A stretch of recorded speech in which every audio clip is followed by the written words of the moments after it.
Part 13. Heroic Philosophy.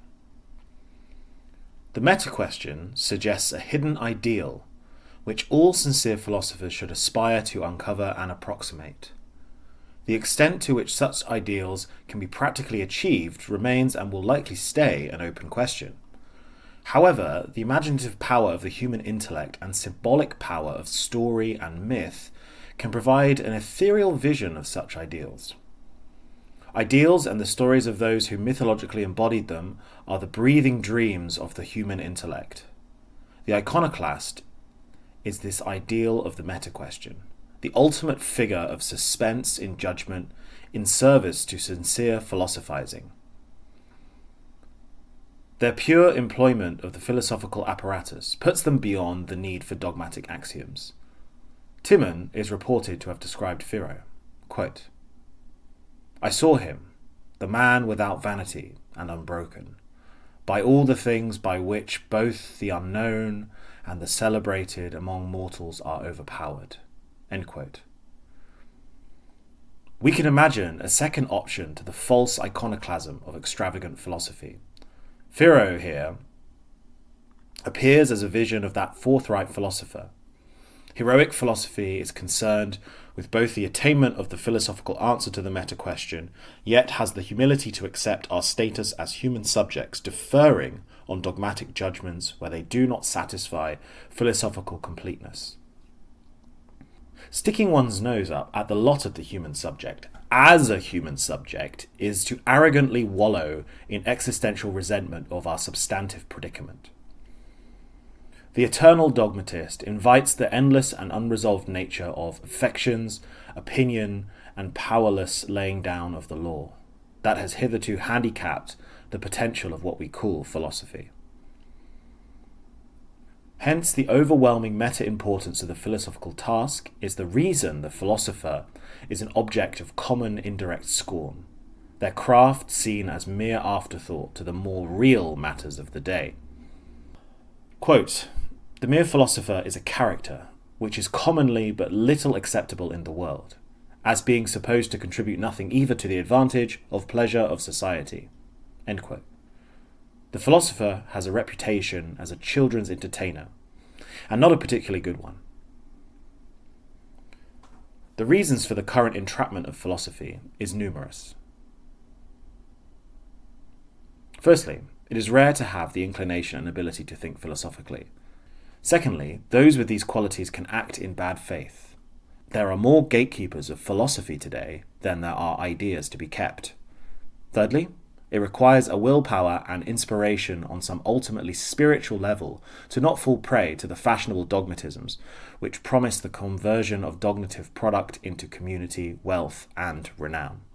Quote, "The empire of philosophy extends over a few, and with regard to those two, her authority is very weak and limited." End quote. Extravagant philosophy is the most potent of the intellectual intoxicants, and has a characteristic power of indulgent seduction, with power over all from the most capable genius to the cognitive eunuch. Nothing, at first view, may seem more unbounded than the thought of man. And it is with this perception of our intellectual ego that the despotism of the decadent thread of philosophy takes hold. All forms of dogmatism are hubristic. However, only dogmatism masquerading as true philosophy can be vain. The unworldly abstractions of this decadent form of cognition convince us of a status beyond the shackles of the biological substrate. Worlds where we can dream of a human soul liberated from the embodied predicament. Intellectualism, which not only escapes all human power and authority, but is not even restrained within the limits of nature and reality. The truth is that philosophy, as the meta-question, not only has no obvious solution, but also gives us no indication if a solution can ever be reached. The issue with all forms of dogmatism, including the extravagant philosophies, is that they proclaim existential cures.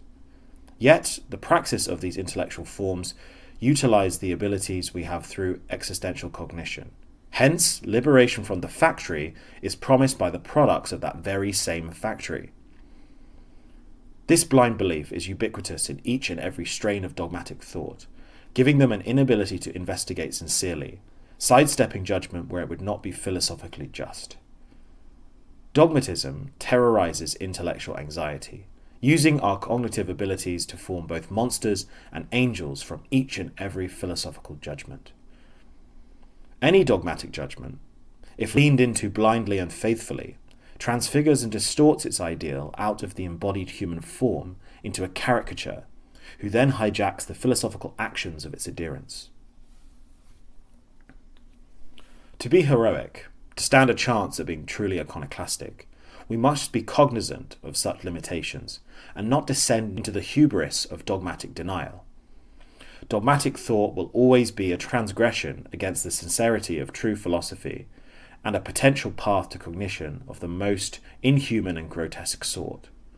We must study the philosophical lineage in an effort to avoid such mistakes enacted by the vast majority. Assertion of free thought, when presupposed axioms are the entire foundation of the cognitive frame, along with endless debates when neither party is speaking the same language. As Livingstone points out, the challenge of true philosophy is not the capture of fashion through the strongest in judgment and rhetoric, but the call to reconcile the paradoxical position of the true philosopher, who exists within and without the world of common life. Extravagant philosophy claims, in some sense, to philosophically know. True philosophy, however, employs the apparatus of philosophy upon philosophy itself and embarks on a hopeful voyage. No great adventure has known its destination from the outset.